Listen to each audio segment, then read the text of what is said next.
అబ్బో ఇక్కడ కేజీ చీరలు కొంటే అర కేజీ చీరలు ఫ్రీ అంట. మంగళ్య షాపింగ్ మాల్, కేజీల్లో సేల్, టన్నుల్లో ఆనందం. ప్రముఖ ఐటీ దిగ్గజం యాక్సెంచర్ తన ఉద్యోగుల జీతాల పెంపు విధానంలో కీలక మార్పులను తీసుకొచ్చింది. నూతనంగా ప్రవేశపెట్టిన ఈ వేతన నమూనా భారతదేశంలోని సుమారు 3.5 లక్షల మంది ఉద్యోగులతో పాటు ప్రపంచవ్యాప్తంగా పనిచేస్తున్న కంపెనీ సిబ్బందికి జూన్ జీతాల సమీక్ష ప్రక్రియ నుండి అమల్లోకి వచ్చింది.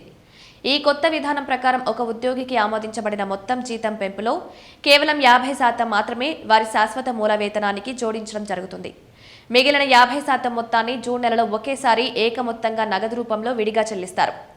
ఒక ఉద్యోగికి 3% జీతం పెంపు ఖరారైతే అందులో 1.5% భాగం మాత్రమే ప్రతి నెల వచ్చే మూల వేతనంలో పెరుగుతుంది.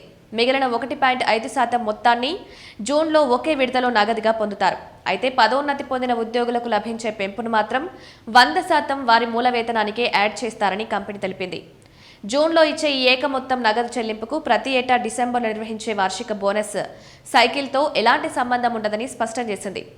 ఈ నూతన నమూనా వెనుక ఉన్న ఉద్దేశాలను యాక్సెంచర్ వెల్లడిస్తూ గతేడాది పరిమిత సంఖ్యలోనే మూల వేతన పెంపులు జరిగాయని, అయితే ఈసారి పెంపును శాశ్వత జీతం ఏక మొత్తం నగదుగా విభజించడం ద్వారా ఎక్కువ మంది ఉద్యోగులకు మూల వేతన పెంపు పరిధిలోకి తీసుకురావడానికి వీలు కలిగిందని కంపెనీ పీటీఐతో పంచుకున్న మెమో ద్వారా వివరించింది. ఈ విధానం వల్ల ఉద్యోగుల చేతికి తక్షణమే ఎక్కువ నగదు అందుతుందని కంపెనీ భావిస్తోంది.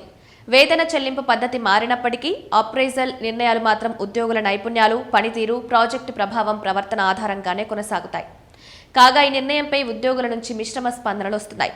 తక్షణ నగదు లభ్యత బాగున్నప్పటికీ మూల వేతనం ఆశించిన స్థాయిలో పెరగకపోవడం పట్ల కొందరు అసంతృప్తిగా ఉన్నారు.